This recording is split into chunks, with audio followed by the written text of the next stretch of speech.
Welcome back to the Golf Supply, everyone. This is going to be my final what's in the bag before something very, very big happens. And this what's in the bag has been sponsored by none other than Sun Mountain themselves. They've sent out a couple of completely custom one-of-one Golf Supply Golf Club match play bags for us in this mega green colourway, and we've got a white colourway back home as well, which I might overlay onto screen for you.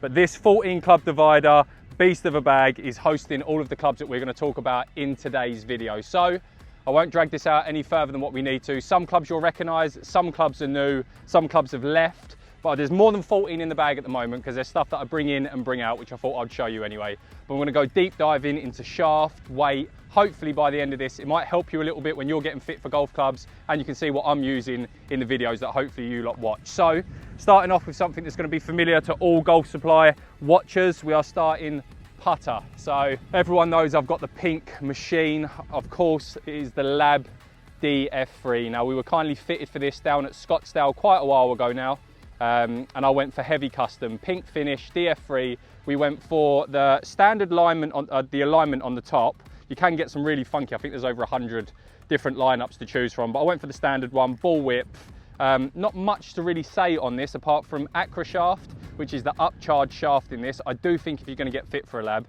it's worth getting one of these. It just adds the stability the whole way through the putter. I've used one with a steel shaft and I've used Acra shafts, and I would highly recommend just paying a little bit extra if you are going to get fit for one of these and getting a Acra shaft. And then finally, we've got the pistol grip, but with the forward press already set into it. Lab Press Pistol 2.0 it's called. So that is my gamer. I've loved using it, super stable. I've held more putts than I've ever held with any of the other equipment I've used before. So putter for Ash from the GS, Lab DF3. I'm gonna get spanked in the comments because every time I say putter, it's putter and people... Anyway, let's move on to the wedges.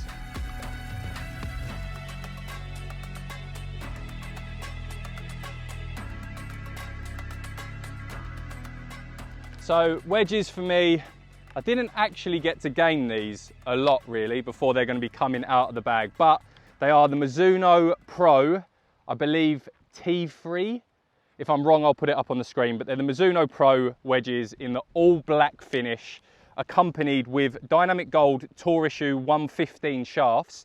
These match what are in my irons, which you're going to see in a minute. So the swing weight on these are transferable to my irons, and that's big for me. I'm very sensitive to the weight of the club, so to be able to go from my pitching wedge, which I have a specialty wedge 46 degree, to my 9-iron and the weight feel very similar is big for me. But in these Mizuno Pros, I've got a 60 degree, which is stamped up nicely with Viva La GS, of course. Then I move into a 54 degree, which is stamped up with Els Bells. That is my wonderful other half. Sound a bit cringe saying that. This gets even worse. Onto the 50 degree, we've got Ruby Roo, which is my dog. And then onto my pitching wedge, which doesn't sound as cringe, I've got my Tully Bum, which does sound worse when I say it out loud. And that is my newly born daughter. So kindly stamped up by Mizuno on their tour truck last time we were down there. Grinds in these, bounce and grinds, I feel are very, very important and sometimes overlooked. When you're getting fit for your wedges, try and get out onto some grass and see how you interact with the floor. So 60 degree, I've got 10 degrees of bounce in a C grind. 54 is 8 degrees of bounce in the M grind. 50 degree is 8 degrees of bounce in the S grind. 46 degree is 8 degrees of bounce in the S grind as well.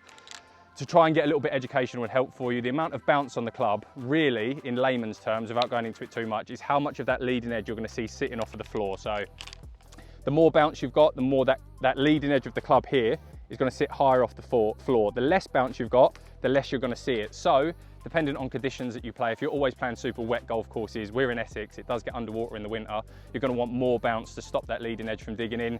If you're somewhere that you play links golf and it's going to be firm, tight lies all the time, then less bounce is going to help you because it's going to be easier for that club to get into the ground. But I didn't get, like I said, I didn't get to use these as much, nowhere near as much as I would have liked to, but I will be keeping these, treasuring these just because what's on them more than anything, and that is my wedge setup.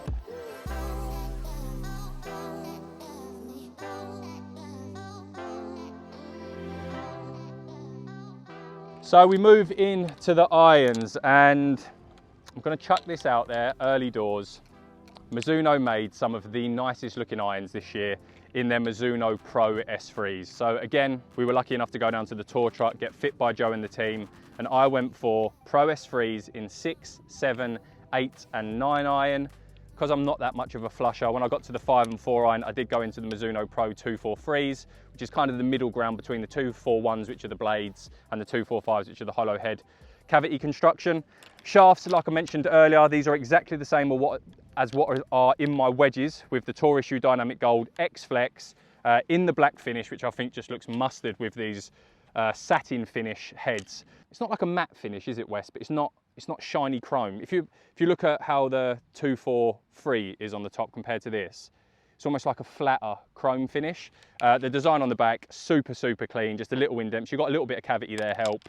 Again, didn't really get to use these irons for as long as I would like to, but for the rounds that I did play with them, as you can imagine, nothing feels like a Mizuno, all of that slogan. Off the face, they feel amazing. I was getting a really nice launch angle. Spin was good on them. So again, shame that I didn't get to use these a little bit more. One other thing to note as well, so I don't have to say it all the way through the rest of the bag, I always tend to play Golf Pride Tour Velvets when I'm fit for golf clubs. That is my grip of choice. I feel like I've got a nice little bit of softness on the hands. It's not going to rip it apart like a multi-compound, but they're still tacky and grippy enough.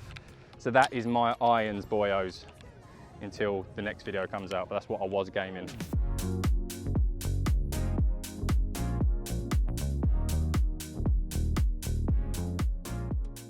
So this is where it gets interesting when you move into the top of my golf bag. There is a lot to digest in here. So if we start with the free iron, comes in and out of the bag depending on where I'm playing, but it is the Titleist U505. I think these are around about 20 degrees of loft. Love this club. For a free iron, for a driving iron for me, should I say, why I like this so much is I find it so easy to launch. I've got the Hazardous Smoke, I wasn't actually fit for this one, but Hazardous Smoke 6.0, so stiff shaft in 80 grams. You can hit it kind of all over the face and generally get away with it. Tour Velvet grip on this one as well. I just feel like when it sits behind the golf ball, it's quite confidence inspiring. It is a big chunky top line. You've got a lot of sole at the bottom, so you can hit as far into the ground as you want. You know it's not going to dig, it's just going to bounce out.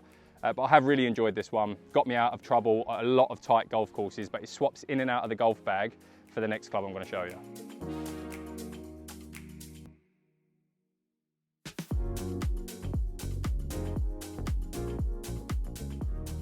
And that is what is underneath this Robbinswood golf club. Now, if you don't know where Robbinswood is, it's a golf course just outside Bangkok where I visited for the Icon series, a joke of a golf course. But underneath here is a very quirky build. We have the Mizuno ST Max 7 wood. Now, this is set to a slightly lower, it's at 21 degrees.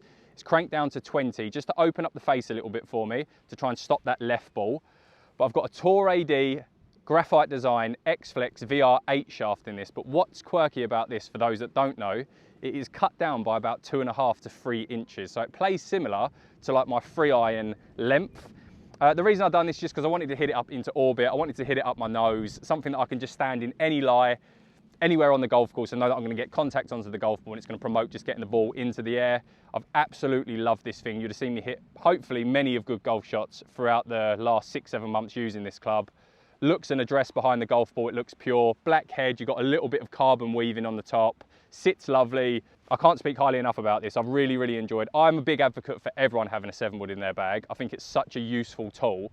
West has actually gone 9 wood on a few bits, but I think 5 wood, 7 wood are definitely the way to go on the fairways.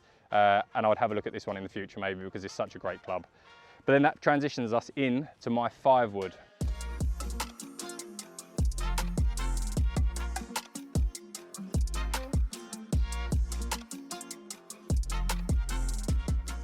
And the 5 wood is under this head cover, the Royal Doorknock local tweed. I got this from the golf course when we was over there with Manners a couple of years ago. But it is the Callaway Paradigm AI Smoke 5 wood. Absolutely love this thing. Again, was fit at Scottsdale when we went down there last year. A little bit of a stiffer shaft in this than what I usually play in my other clubs. It's a Ventus Fujikura 7X and it's actually 3 wood length. I didn't know that until we went for a fitting the other day. Did you know that?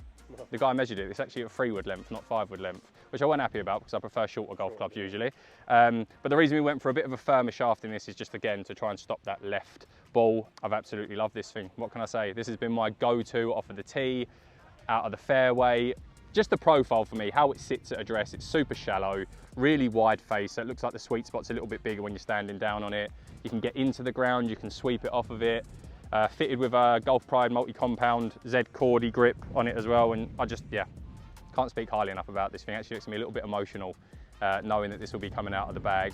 But onto better things, of course. But yeah, if you're in the market for a fairway wood, definitely try one of these in the rotation of your fittings, because it's a very, very good golf club. The Max version as well, slightly bigger head, more forgiving, chop dog.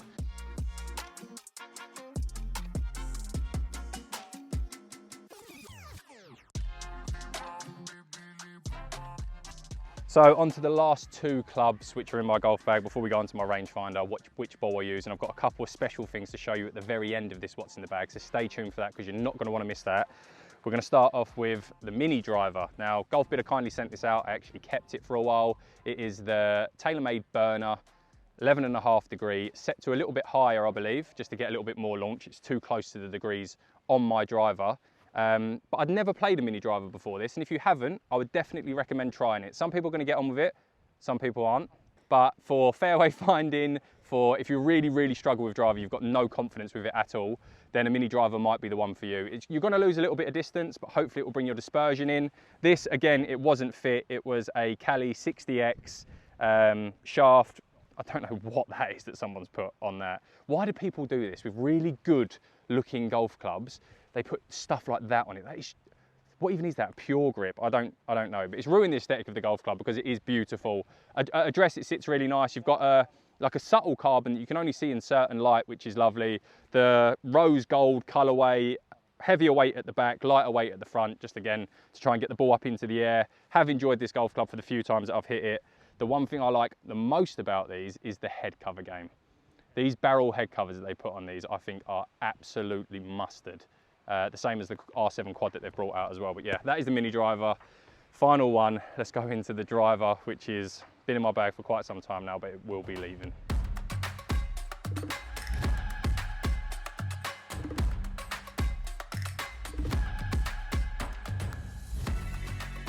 And that is this, under the Sunningdale head cover.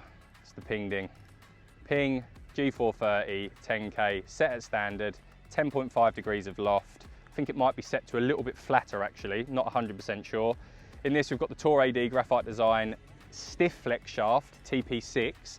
And this is the little nuggets I wanted to share in this video. So I forgot to mention my irons are all, they should be 2 degrees flat I play. Again, it just protects against that left ball. Me and Westy have found that our swing speeds are more than fast enough, Westy's more so than mine, but our swing speeds are more than fast enough to play extra stiff. We both play stiff, and the reason for that is just the profile of it, the release through it. We haven't got to work as hard at doing it. So we have only found recently over the last 6-7 months that we both actually drive the ball so much better when we're playing a stiff shaft and something maybe slightly a little bit lighter for me, maybe not as much for you, or is it a lighter shaft, lighter stiff as well? So don't always, when you're going into these fittings, get the fitter to look at your swing speed, and if you're swinging driver at 117 and that automatically means that you should be into extra stiff, try the stiff shaft as well. It could be the same shaft, so in this you could have hit it in the Tour AD graphite design, you can hit it in the X Flex, just try it in the stiff as well at the same weight because you might see some surprisingly good results. Can't speak highly enough of this. I reviewed it, it was one of our highest performing videos on the review. Me and Westy have nutted it over the last 7-8 months now. It has helped us got our best ever score in our Recordsman series. We've hit some bad ones of it, but overall, such a strong driver, you all know that. And this one will be coming out the bag as well, but have loved it. Definitely, again, if you haven't tried it, they've got the G440 out. I'll potentially save your money and just, would you agree? Save on that and try and get a second-hand G430 10K if you're struggling with your driving, because I do think it will help. But just before we round out this what's in the bag, I've got 2 things to show you, along with what rangefinder I use and all that good stuff, that if you're not a Golf Supply Golf Club member, you're going to be missing out on. Come down here, West, I'll show you. So in my little front pouch compartment, current gamer on the rangefinder is the Bushnell Tour V5. Does everything you need to do. It's got slope on it, batteries last an eternity. Has the Bushnell bite on the side. Wouldn't recommend using it. You can stick it to the side of your buggy. It's going to cause you no end of problems unless you buy this special case and put an Apple AirTag into the bottom of it, and then you'll get notified if you leave the golf club without it. But good bit of kit, does exactly what you need it to do. Yardages are accurate. I haven't really got to say much on this. That's a little bit boring, but we'll get into the Pierre La Resistance. What I really wanted to show you before we round out this what's in the bag. This right here is our Golf Supply Golf Club members bag tags, completely brass metal, etched out, going to be going onto the golf club very soon for all of our members. So if you are currently not a Golf Supply Golf Club member and you want a bit of kit like that, look at that, boyo. Then use the link in the description to this video to head over there and become a member, because you can get yourself a members bag tag and the GSGC ball markers. Private members club without the briefcases on one side. Again, pure metal coin. On the back, you got the Golf Supply Golf Club. These are limited run, only being sold to our members to start off with. So if you want to join the best golf YouTube golf club in the world, then please be our guest and do so. But that has been my final what's in the bag. I will let the cat out a little bit as a non-sponsored YouTube golfer. Again, massive shout out to Sun Mountain for their match play bags. Tons of pockets on these things, magnetic ones, valuables pouches, big straps down the side. Nice supports there. You can put your gloves on this bit. Cooling water pouch down this side, more valuable. And the main thing I would say about this, it is sturdy as anything. Sometimes you pick up some golf bags and they're a little bit rickety-kickety. Looks like they're gonna break down. Not this, this is very, very strong. If you've enjoyed this, please subscribe, like, comment, share it with all your friends. Hopefully there's a few nuggets in there which is gonna help you when you're potentially going to buy some new golf clubs.